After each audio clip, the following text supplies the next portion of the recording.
malam ini kita kembali bertemu dalam pengajian Majelis Ta'lim Al-Ittihad, dan malam ini merupakan pengajian kita yang ke-137 kalinya sejak berdiri pengajian kita ini. Dan bertepatan malam ini tanggal 13 Zulkaidah tahun 1433 Hijriah, atau bersama dengan tanggal 29 September tahun 2012. Yang sama kita hormati dan kita muliakan Tuhan Guru kita atau narasumber yang telah hadir di tengah-tengah kita, juga yang sama kita hormati dan kita muliakan pengurus pengajian Majelis Ta'lim Al-Ittihad, juga para orang tua kita dan hadirin wal hadirat yang berada di majelis ilmu ini. Dan sebagaimana biasanya sebelum pelaksanaan pengajian dilaksanakan, marilah sama-sama kita dengarkan pembacaan ayat-ayat Al-Quran yang akan dibacakan oleh guru kita Iqbal Habibi. Kepada guru kita dipersilakan.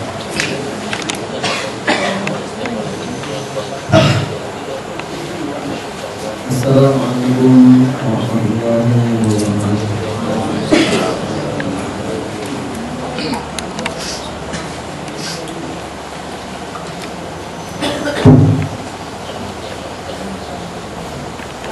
أعوذ بالله من الشيطان الرجيم. بسم الله الرحمن الرحيم. ومن أظلم ممن افترى على الله الكذب وهو يدعى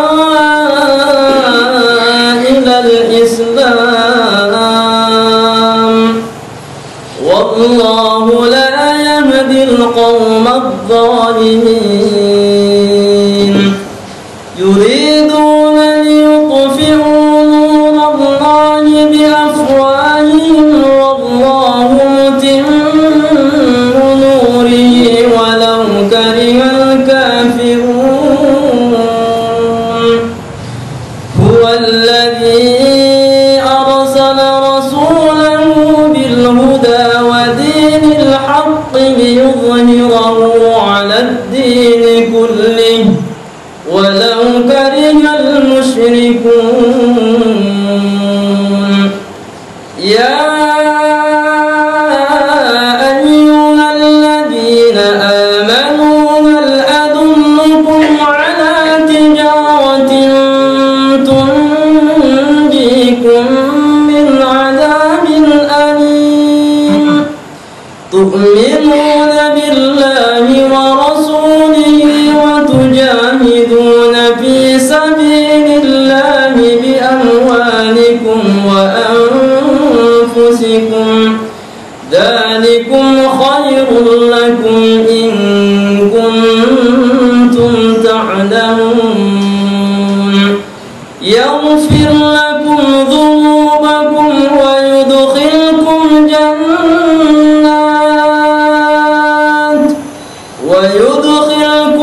جنات تجري من تحتها الأنهار ومساكن طيبة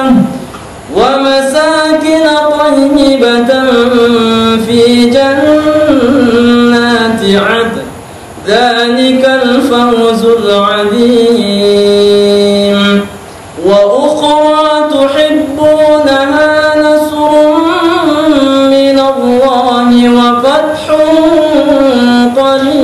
قريب وبشر المؤمنين.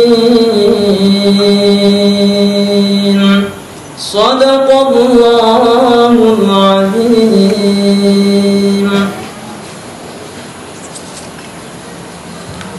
Assalamualaikum warahmatullahi wabarakatuh. Demikianlah pembacaan ayat-ayat Al-Quran, dan semoga pengajian kita atau diskusi kita malam ini mendapat berkah dari Allah Subhanahu wa Ta'ala. Amin, amin ya rabbal alamin.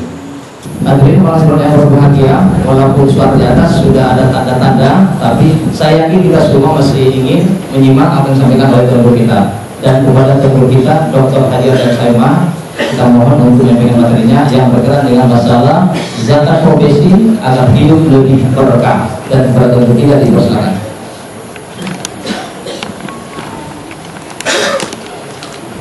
Assalamualaikum warahmatullahi wabarakatuh. Bismillahirrahmanirrahim.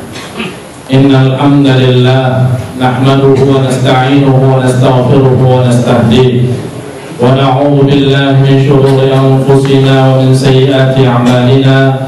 Man yahdihillahu fala mudilla lahu wa man yudlilhu fala hadiya lahu.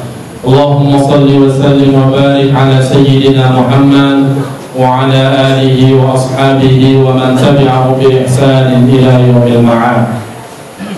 Subhanaka la ilma lana illa ma 'allamtana innaka antal alimul hakim. Amma ba'd, yang sama kita muliakan dan kita hormati Bapak Dr. Irsyad Satari yang tadi telah menyampaikan materi beliau di hadapan kita, yang saya yakin sangat memotivasi diri kita untuk menjadi pelaku bisnis. Dan semoga dengan demikian kita dapat mengamalkan salah satu hadis Rasulullah SAW, bahwa sebaik-baik hasil jerih payah yang dimakan oleh seorang itu adalah hasil tangannya sendiri. Wa kullu bai'in mabrur, dan setiap jual beli itu yang diridhoi Allah Subhanahu wa taala. Dalam hadis yang lain yang masyhur disebutkan bahwa Allah Subhanahu wa taala menitipkan 10 rezeki, 9 diantaranya dalam perdagangan. Walaupun hadis itu bermasalah, tapi banyak ulama yang menggunakannya, diantaranya adalah Imam Al-Tabari.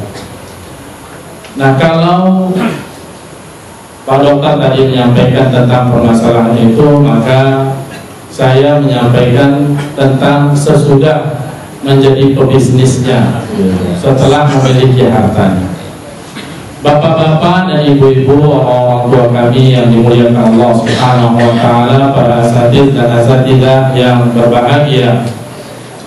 Tentu ketika kita berbicara tentang zakat, lebih khusus lagi tentang zakat profesi, maka ini berbicara setelah kita memiliki harta.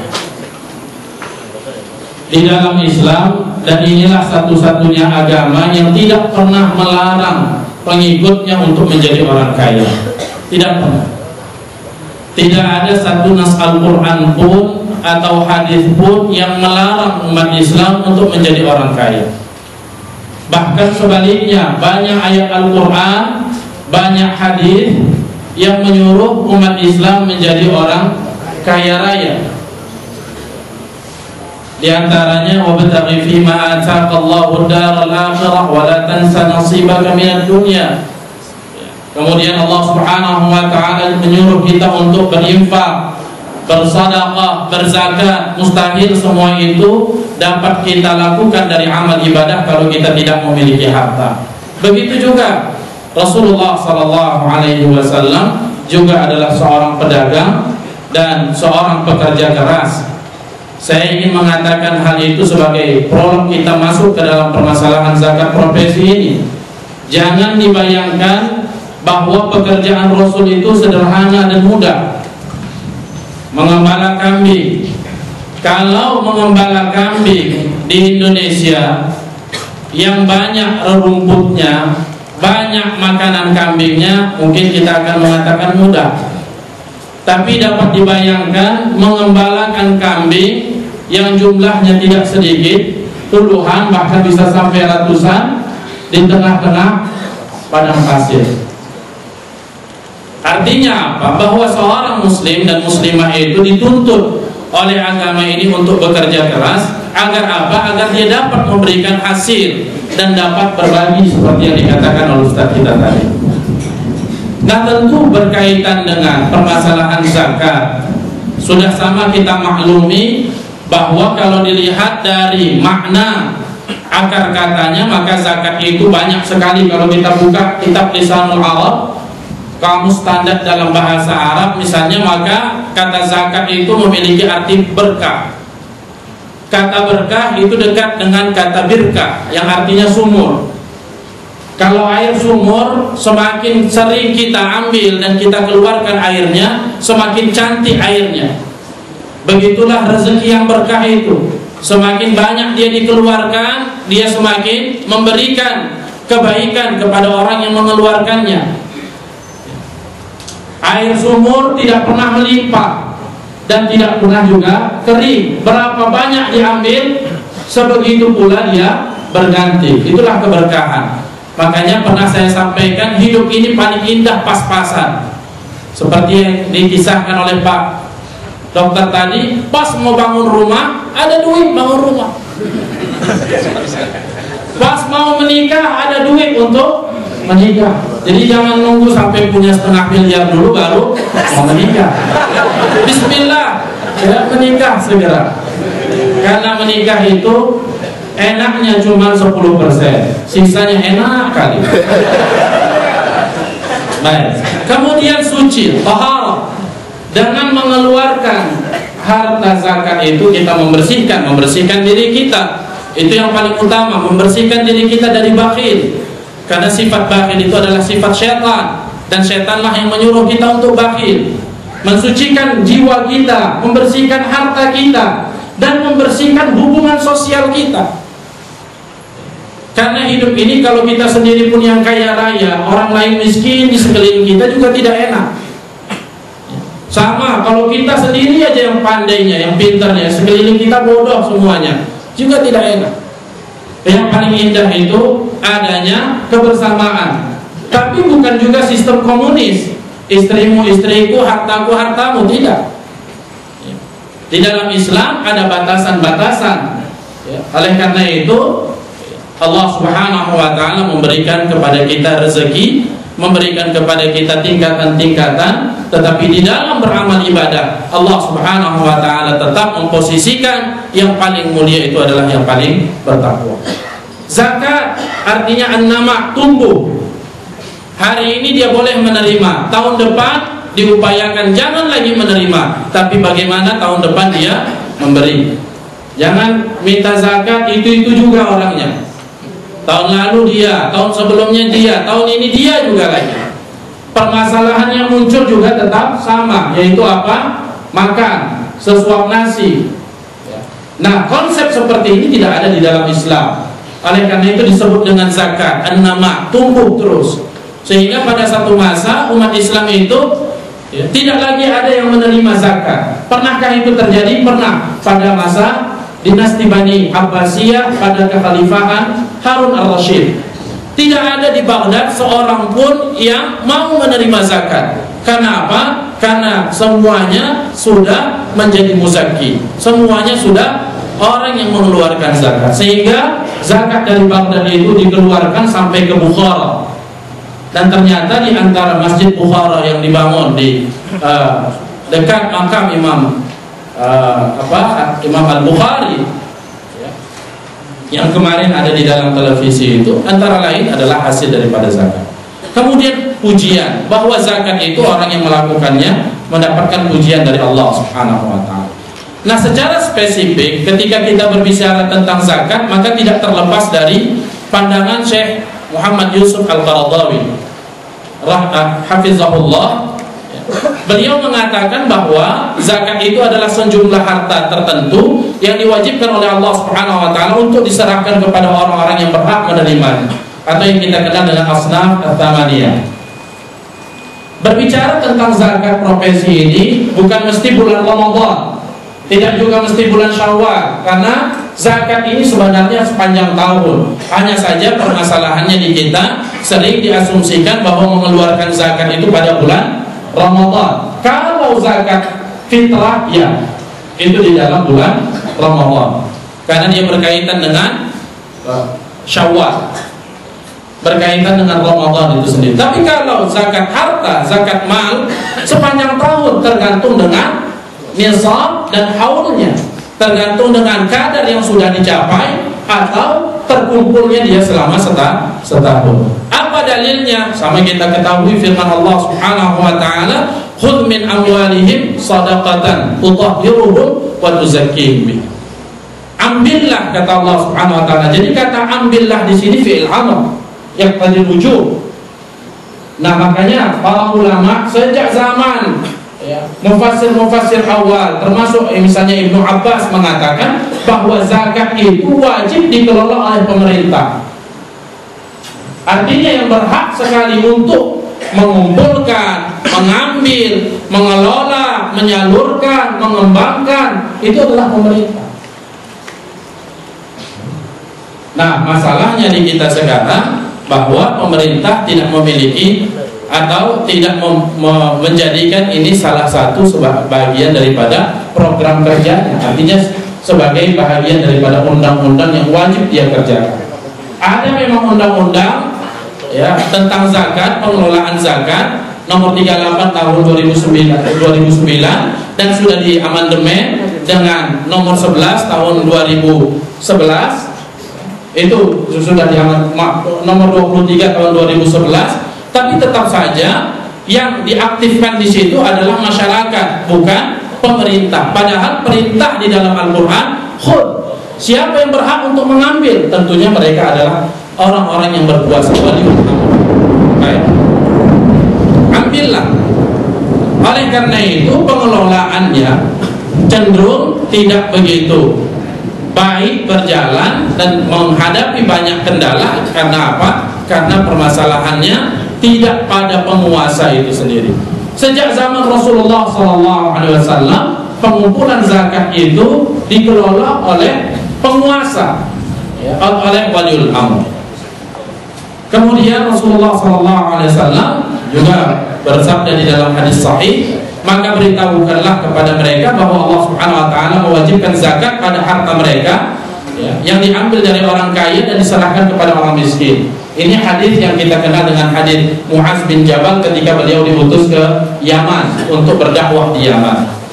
Nah, ketika itu Rasulullah SAW menegaskan kepada Muaz bin Jabal, kalau mereka sudah salat, mereka sudah bersyahadat, mereka sudah salat, jelaskan kepada mereka bahwa di dalam harta mereka itu ada hak-hak fuqara dan masakin yang harus mereka keluarkan. Nah, inilah dalil-dalil yang berkaitan dengan zakat secara umum. Sedangkan zakat profesi secara khusus diambil oleh para ulama, dalilnya dari firman Allah Subhanahu wa taala pada surah Al-Baqarah ayat 254 yang artinya, wahai orang-orang yang beriman, berinfaklah, infakkanlah sebahagian dari rezeki yang telah kami berikan kepadamu. Kata-kata sebahagian daripada rezeki, kata-kata rezeki di situ itu berarti profesi, al-kasr. Artinya pekerjaan yang dilakukan. Profesi itu adalah pekerjaan yang secara terus-menerus, secara reguler kita kerjakan. Misalnya seperti sebagai seorang dosen, sebagai seorang pengacara, dia terus melakukan itu selama setahun. Sebagai seorang dokter misalnya, atau sebagai anggota dewan, atau apalah pekerjaannya yang terus-menerus dia kerjakan selama setahun, dan dari pekerjaan itu dia memperoleh gaji atau penghasilan. Itulah yang dimaksud dengan profesi itu. Nah, para ulama sebenarnya sudah memberikan isyarat-isyarat tentang al-kasr, tentang kewajiban mengeluarkan zakat profesi. Tapi permasalahannya, kenapa zakat profesi itu baru muncul belakangan? Bahkan kalau kita lihat, zakat profesi itu baru didiskusikan oleh para ulama pada tahun 1952. Ketika itu ada pertemuan 3 Arab di Damaskus, Syekh Muhammad Abu Zahrah dan Syekh Abdul Wahab Khalaf memberikan semacam orasi ilmiah, dan beliau mengatakan kalau dahulu para petani, para peternak itulah profesi mereka yang paling dominan, maka sekarang profesi yang paling dominan itu adalah mereka-mereka yang bekerja di kantor. Semenjak itulah diskusi-diskusi itu berkaitan dengan zakat profesi ini meluas, sehingga Syekh Muhammad Yusuf Al-Qaradawi menulis secara khusus disertasi beliau tentang fikih zakat. Itulah yang kemudian sudah diterjemahkan sekarang ke dalam bahasa Indonesia, yang disebut dengan fikih zakat. Tebal, warna hijau setahu saya itu, dan aslinya 2 jilid dalam bahasa Arab. Artinya apa? berkaitan dengan zakat profesi ini, sebenarnya para ulama dahulu sudah memberikan pemahaman dasar. Hanya saja pada masa lampau itu profesi yang dikenal apa? Bertani, beternak, lebih kepada itu. Sedangkan profesi ngantor seperti kita sekarang, ya, yang datang pagi pulang sore, itu belum begitu dikenal pada masa itu. Kalaupun ada dikenal, profesi yang seperti itu adalah pada militer. Itu pun tidak semuanya melakukan hal yang seperti itu. Nah, jadi secara lebih tepat, secara lebih khusus, ya, dan secara terperinci, secara ilmiah baru didiskusikan sekitar tahun 1952. Nah, zakat profesi ini kita langsung lompat saja kemari, mengingat waktu juga. Zakat yang dikeluarkan dari penghasilan kerja atau imbalan dari usaha yang dikeluarkan ketika diterima ataupun per tahun. Nah, jadi di sini ada dua permasalahan. Yang pertama, penghasilan. Jadi seluruh penghasilan, kalau dia misalnya seorang dosen seperti saya, ada gaji bulanan. Sekarang ada tunjangan profesi sebagai sertifikasi dosen. Ada juga mungkin karena kita membimbing dapat uang bimbingan, karena kita menambah jam kerja kita, tambah lagi SKS-nya, tambah lagi. Artinya seluruh income yang berkaitan dengan profesi itu, maka itu disebut dengan penghasilan atau gaji. Jadi bukan hanya gaji, ya, yang tercatat itu saja. Karena kalau yang tercatat itu sangat kecil. Misalnya saya sekarang golongan 4A, lektor kepala, gajinya cuma, ya, dengan tunjangan lektor kepalanya hanya 3 juta. Ditambah sekarang dengan sekali gaji dari sertifikasi dosen, maka gajinya kurang lebih 5 juta. Tapi sebenarnya selain daripada 5 juta itu, kita ada dapat tambahan-tambahan dari yang lain. Nah, itu semuanya dihitung. Sama juga sekiranya dia misalnya seorang dokter, ya, atau katakanlah dia bekerja sebagai tukang jahit misalnya. Apa yang dia dapatkan dari itu semuanya, ya, sampai kepada tukang kayu tidak mustahil dia harus mengeluarkan itu. Bayangkan kalau dia menjual kayu-kayu yang mahal, ya, sebagai khusus buat kusen misalnya, khusus buat rumah-rumah orang kaya. Memang dia distributor kayu dan terkenal. Seperti Eka Wijaya itu sangat terkenal, ya, dengan kayu-kayu. Baik.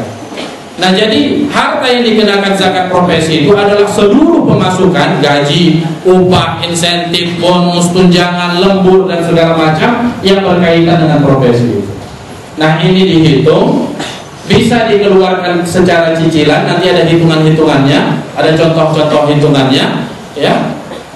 Bisa juga diakumulasi secara per tahun kemudian dikeluarkan. Kita langsung kepada prakteknya. Kita ambil contohnya begini.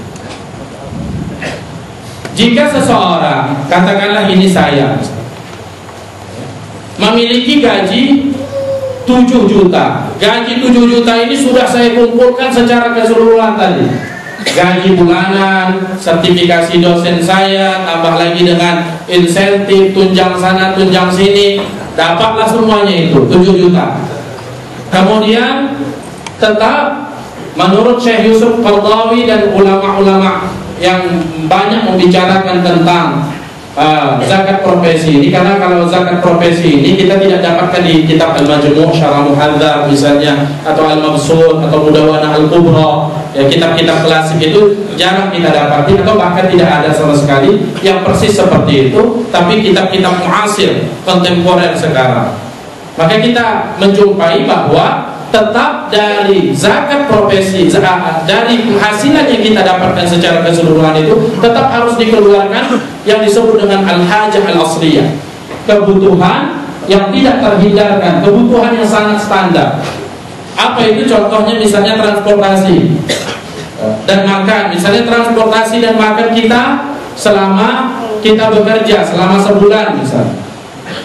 Kemudian biaya, kalau sekarang kita pasti butuh dengan listrik, PLN-nya, kemudian handphone kita. Tapi ini hitungan standar, ya, yang minimal, bukan yang maksimal. Kalau hitungan maksimal, nggak bakal ada orang yang kena zakat profesi.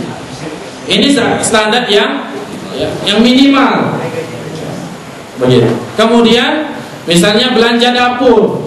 Di sini saya buat misalnya 1 juta. Kemudian air di rumah 50.000, SPP anak katakanlah 200.000. Lainlah kalau sekolahnya misalnya di tempat yang mahal, lain cerita, itu tidak standar. Ini standar yang biasa-biasa ukuran.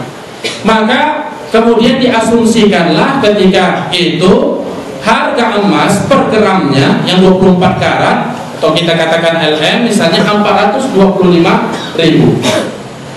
Sehingga nisab zakatnya semuanya adalah 39.950.000.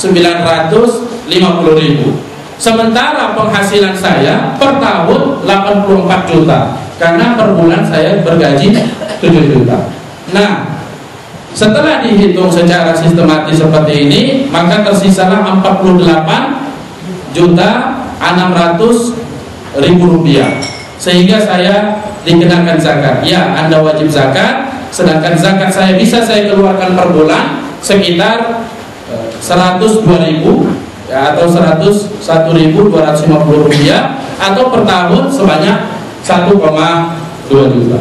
Jadi terserah mau dicicil per bulan bisa, mau dibayar per akumulasi setahun pun silakan. Inilah mungkin hitungan-hitungan secara sederhana saja. Ini bisa di copy ya, jadi kita bisa input data kita terserah ya, berapa saja. Misalnya kita buat di sini 8 juta misalnya, maka tinggal klik saja itu, maka dia akan keluar nanti menjadi 126.000 per bulan. Nah, ini menjadi penting sehingga kita mengetahui bahwa pada diri kita ada zakat hak, ada zakat profesi itu atau tidak. Karena ternyata di dalam profesi yang sedang kita geluti ini ada hak-hak orang lain di situ.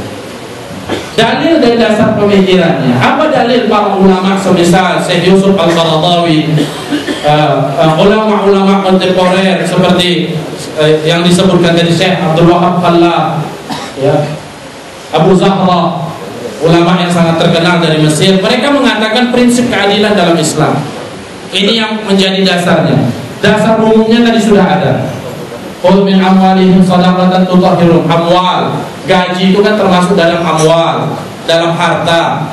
Kemudian wa mimma kasabtum, dan apa-apa yang kamu peroleh dari kerja, dari rezeki, dikeluarkan zakatnya. Itu secara umum iya.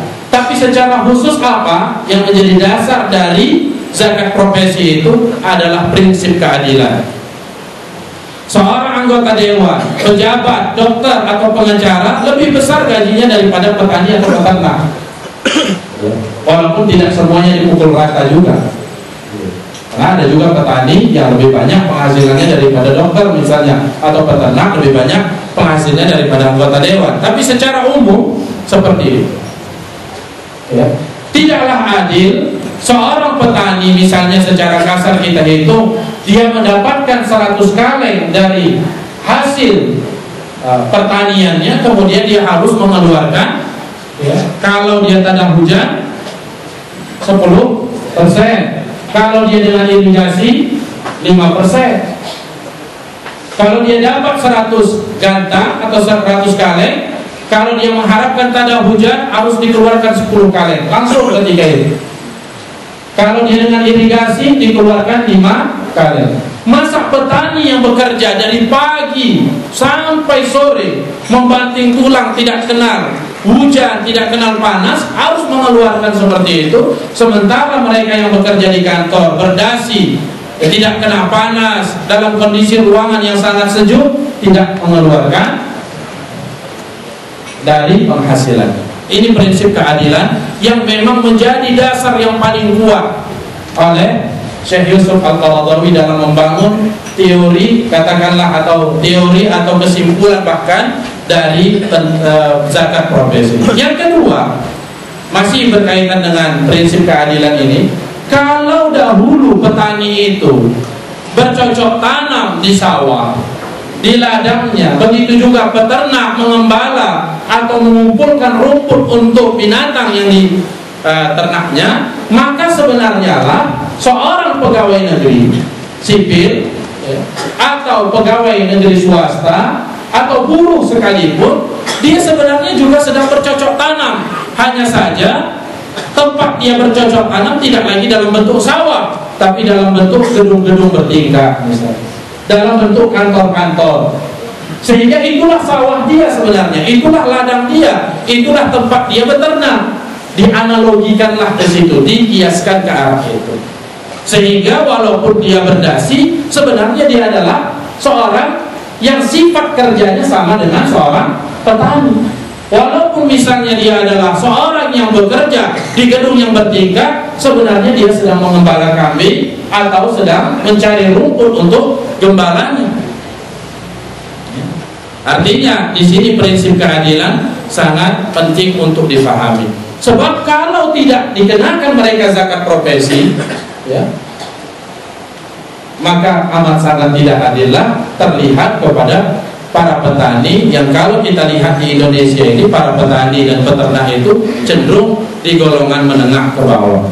Kemudian memang tidak ada dalil yang secara qat'i, secara tegas, secara terang benderang langsung membicarakan tentang zakat profesi ini. Karena profesi yang kita kenal seperti saat sekarang ini sebagai pengacara, misalnya dokter, pegawai negeri sipil, dosen dan sebagainya, itu bisa dikatakan belum ada secara terstruktur pada masa awal, pada masa Rasulullah SAW atau pada masa Khulafaur Rasyidin setelahnya.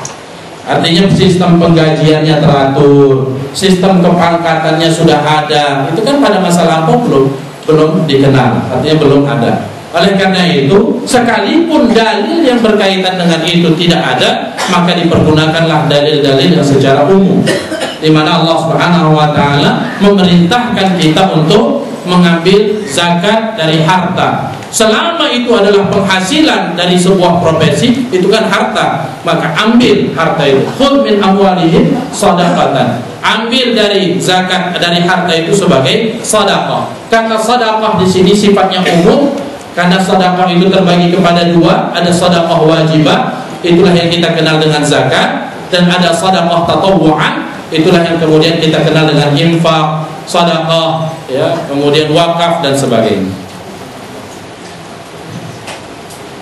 Kemudian selanjutnya tentang nisab dan cara pembayarannya tadi sudah kita lihat secara sepintas. Adapun nisabnya, artinya kadarnya, berapa yang harus dikeluarkan? Kalau Syekh Yusuf Al-Qaradawi melihat adalah 85 gram.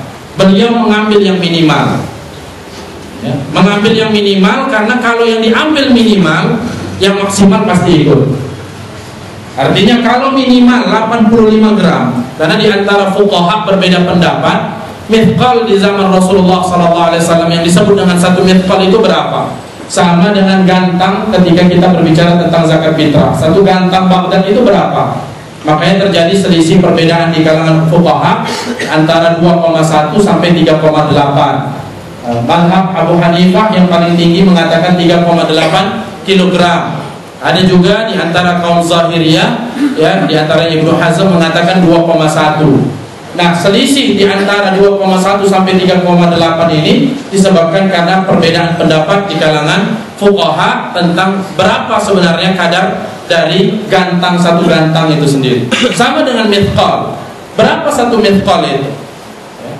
Ada yang mengatakan sekian, ada yang mengatakan sekian. Dalam mazhab Imam Ahmad bin Hanbal, mereka mengambil yang minimal, yaitu 85 gram. Sementara dalam mazhab Syafi'i diambil tidak juga yang terlalu maksimal, tetapi hampir mencapai maksimal, yaitu 93,6 gram. Jadi kalau kita pukul rata antara 85 sampai 94 gram. Kalau penghasilan kita sudah dikeluarkan kewajiban-kewajiban pokok tadi, masih tersisa seharga emas 85 gram, atau kalau dalam mazhab Syafi'i 93,6 gram, maka wajiblah dikeluarkan 2,5%. Seperti hitungan-hitungan yang tadi sudah kita lihat di sini, ya. Nah, jadi dikeluarkan dia dari emas 1 gram, ini perhitungannya dihitung di sini 94 Ya, jadi ini mengambil cenderung kepada mazhab Syafi'i. Jadi 94 gram emas murni. Mungkin kalau di sininya 85 gram, ya, dia akan lebih mungkin dengan gaji 5 juta saja sudah kena misalnya dengan pengeluaran seperti itu. Apalagi kalau gajinya 8 juta. Jujur kita katakan kalau sekarang dia seorang dosen, ya, katakan dia seorang dosen bahkan di swasta sekalipun atau guru lah yang sudah bersertifikasi, itu rata-rata gajinya di atas 3 juta, ya kan? Rata-rata ya, di atas 3 juta. Itu kalau dia hanya mengajar di situ.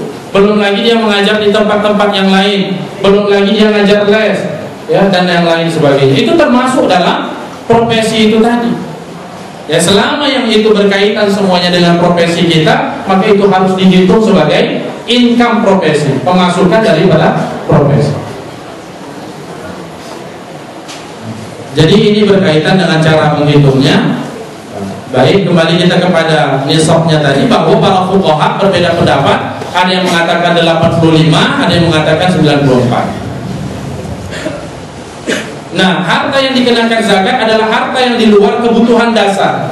Disinilah sebenarnya yang menjadi sangat penting untuk kita tegaskan pada malam hari ini, bahwa orang yang beriman itu akan menghitung hartanya secara jujur.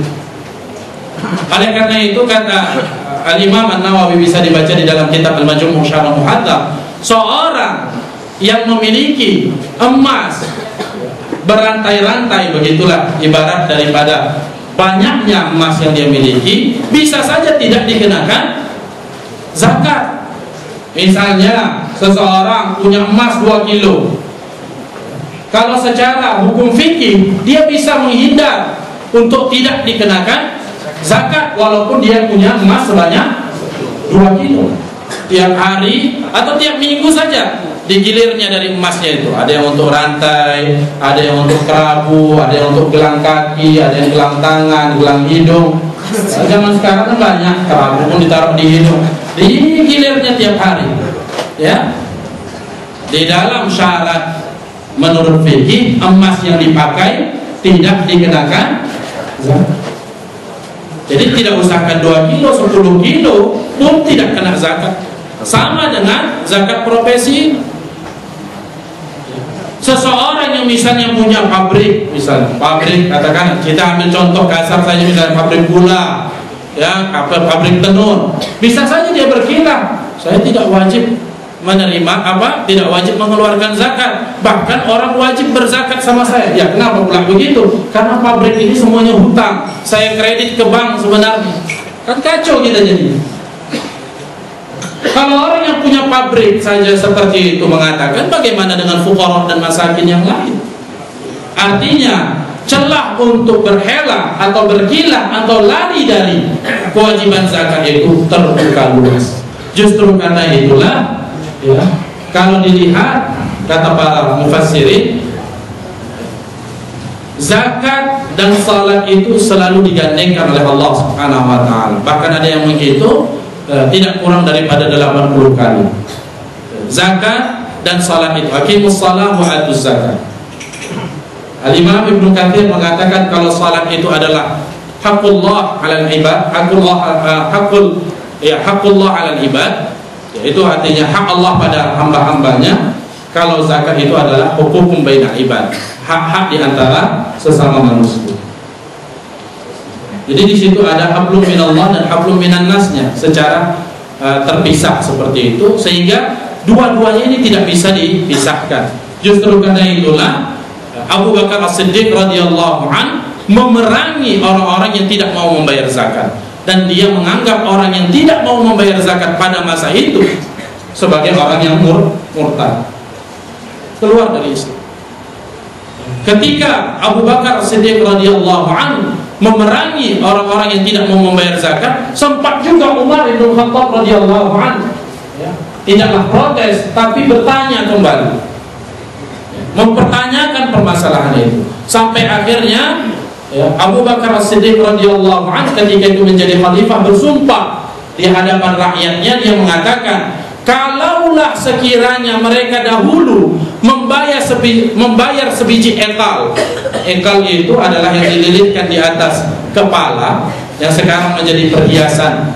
Ya, kalau ada jemaah haji pulang bawa ekal gitu, itu aslinya ekal itu adalah untuk mengikat kaki unta.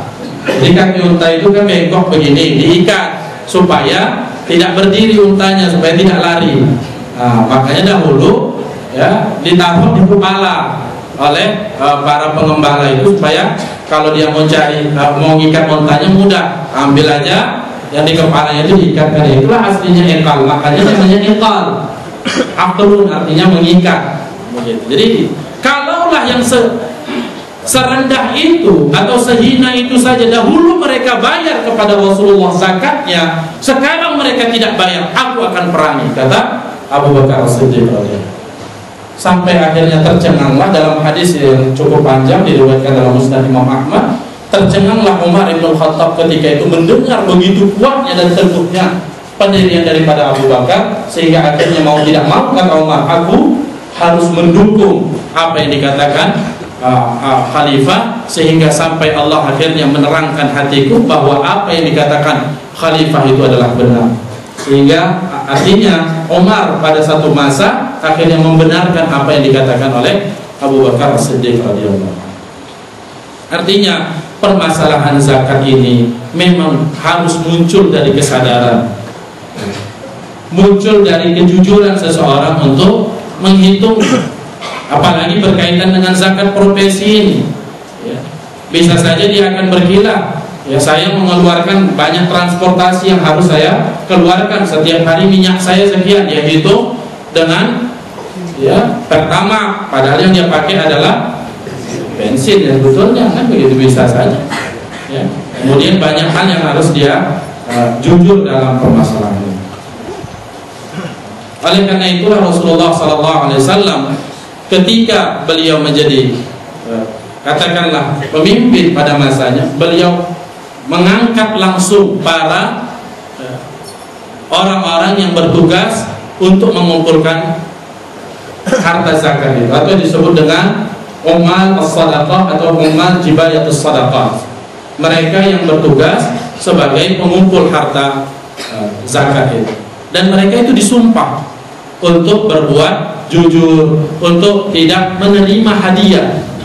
Jadi kalau ada orang yang mengeluarkan zakat misalnya, kemudian didatangi, dihitung zakatnya, dan kemudian dia mengeluarkan zakat, setelah zakatnya diambil, kemudian si kaya ini memberikan semacam hadiah, ya, itu tidak boleh diambil. Kalau diambil, ketahuan oleh Rasulullah SAW, langsung orang itu dipecat, dan itu pernah terjadi. Pada masa Rasulullah SAW ada seorang yang diutus oleh Rasulullah SAW ke Syam, ya, untuk mengambil harta zakat. Kemudian ketika pulang, diserahkannya lah harta zakat yang dikumpulkannya itu tadi kepada Baitul Mal. Dan setelah itu ada tersisa sebiji pedang. Ketika itu Abu Hurairah bertanya, karena Abu Hurairah pemegang kunci Baitul Mal ketika itu, pedang itu kenapa tidak kau serahkan? Pedang ini aku dapatkan hadiah dari si pemberi harta zakat itu tadi. Kemudian besok harinya Abu Hurairah menceritakan hal itu, dan orang itu dipanggil, kemudian dipecat oleh Rasulullah SAW. Artinya tidak lagi dipergunakan. Kemudian Rasul mengatakan, engkau tidak akan diberikan pedang itu kecuali karena pekerjaanmu. Inilah yang kemudian diambil sekarang dengan istilah gratifikasi. Seorang pejabat pemerintah atau seorang yang sedang memiliki jabatan, dia tidak boleh menerima pemberian dari pihak yang manapun. Ya, contoh kasus yang mudah, Jokowi kemarin tidak menerima misalnya mobil Innova. Salah satu itu contohnya, mungkin yang mudah, yang paling anyar lah yang pada belakangan ini gitu kan. Itu menarik juga itu, orang di luar Islam menang. Nah, itu menarik itu. Pukulan dan tamparan kuat itu bagi yang lainnya. Baik, kembali kepada cerita kita sekarang, ya, yang terakhir catatan penting bahwa zakat merupakan kewajiban yang didorong oleh kekuatan iman, kesadaran keimanan, yang kemudian seseorang dapat saja menghindar dari kewajiban zakat dengan 1001 alasan. Tapi ingat, bahwa ancaman mereka yang tidak membayar zakat, padahal mereka memiliki harta zakat pada diri mereka, artinya harta yang harus dia keluarkan, ya, Allah Subhanahu wa taala ya kelak akan memberikan minuman dari tembaga bagi diri.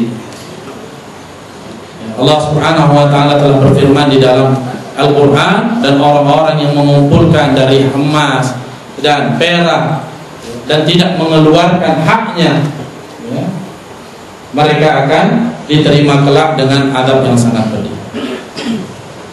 Dan kemudian zakat tidak akan membuat seseorang itu menjadi melarat. Itu sudah pasti. Karena tidak pernah ada orang yang berzakat kemudian jadi miskin, tidak pernah. Tidak pernah tercatat di dalam sejarah orang yang berpuasa meninggal dunia.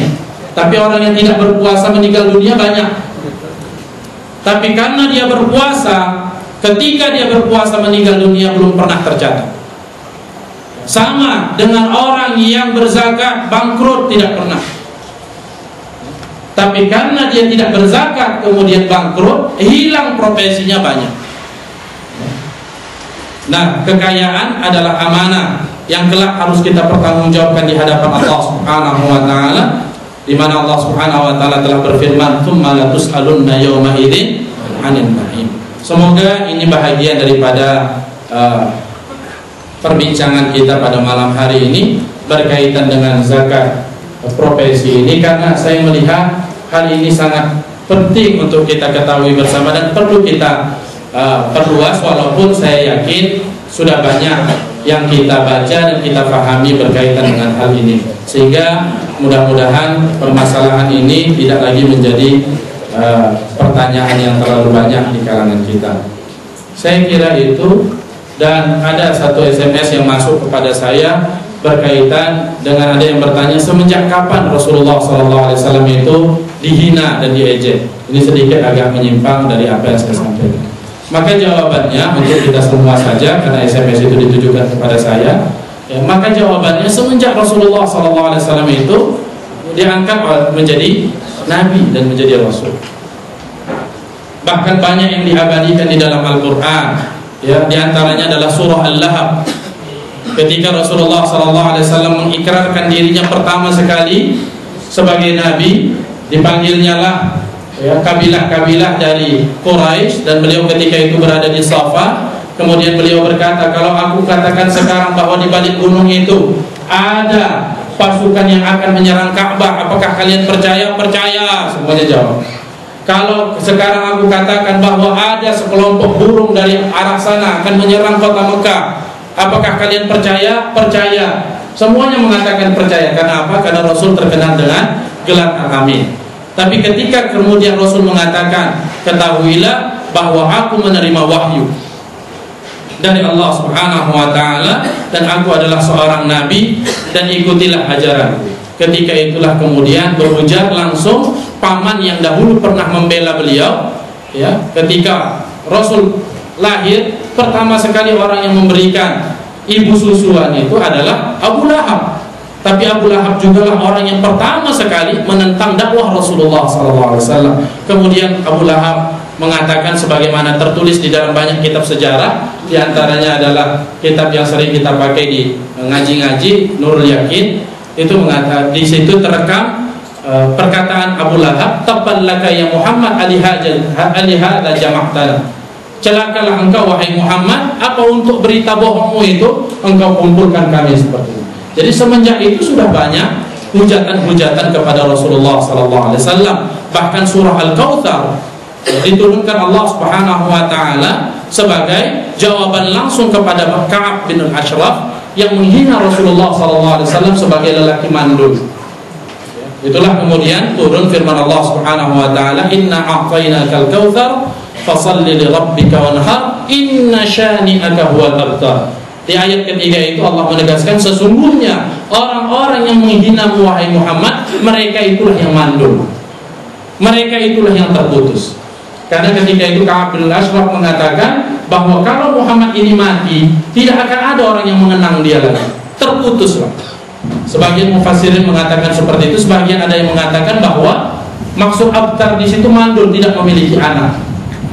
Padahal Rasulullah ketika itu sudah banyak anaknya dari Siti Khadijah radhiyallahu anha. Tapi begitulah kebencian orang-orang kafir Quraisy terhadap Nabi Muhammad SAW. Bukan Rasul yang menjawab, langsung min fawqis sab'i samawat, langsung dari Allah jawaban itu, turunlah surah Al-Kautsar. Jadi dalam permasalahan yang kita hadapi sekarang, sebenarnya apa yang dilakukan oleh orang-orang gila di barat itu, saya mengucapkan seperti itu, tidaklah membuat kita kemudian berbuat anarkis, apalagi sampai mencelakakan diri kita sampai terbunuh.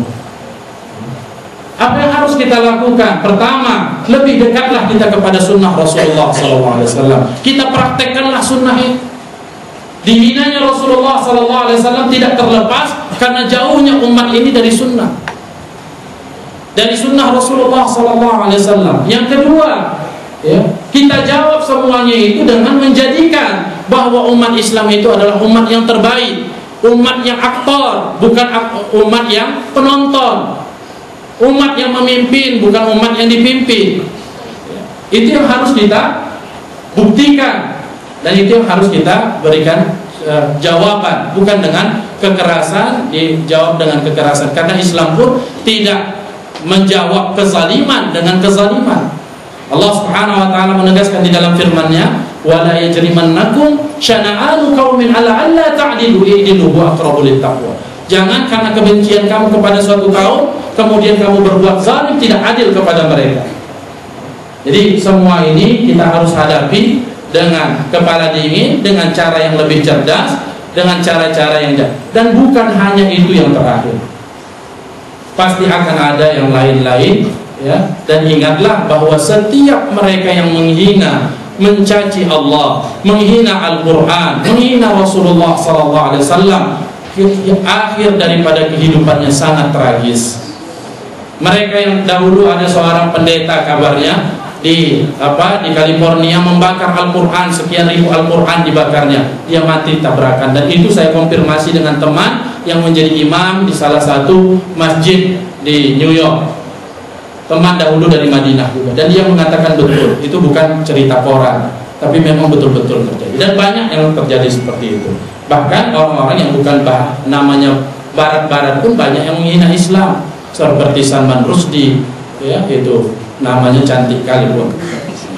Jadi dalam permasalahan ini perlu cerdas kita menghadapinya. Tidak usah kita sibuk dengan mereka, dan mereka memang itu dagelan politiknya. Ini dagelan politik dari Obama saja untuk menarik perhatian daripada orang-orang Yahudi sebagai pemilik kapital di Amerika, karena sebentar lagi dia akan pemilihan tanggal 20 November. Dia sudah banyak kalah saingan dengan siapa itu, Rumi itu. Jadi ini dagelan-dagelan politik, dan mereka menghalalkan segala cara hanya untuk, ya, misi duniawiyahnya. Nah, itulah yang harus kita jawab, bahwa Islam tidak menghalalkan segala cara kecuali cara-cara yang baik. Wallahu ta'ala alam, saya kira itu. Dan mudah-mudahan kita bisa pulang jam 11. Artinya tidak ada tanya jawab. Terima kasih pada guru kita yang telah menyampaikan materinya berkaitan dengan gerakan profesi yang cukup menarik, dan mudah-mudahan pertemuan kita lagi mendapat berkah dari Allah Subhanahu wa taala. Amin amin ya rabbal alamin. Maaf karena SMS tadi, karena waktunya cukup pas, dengan 12 kita harus selesai dengan doanya, dan insyaallah tidak akan terkabul. Dan setelah itu adalah doa yang akan dimulai langsung oleh guru kita.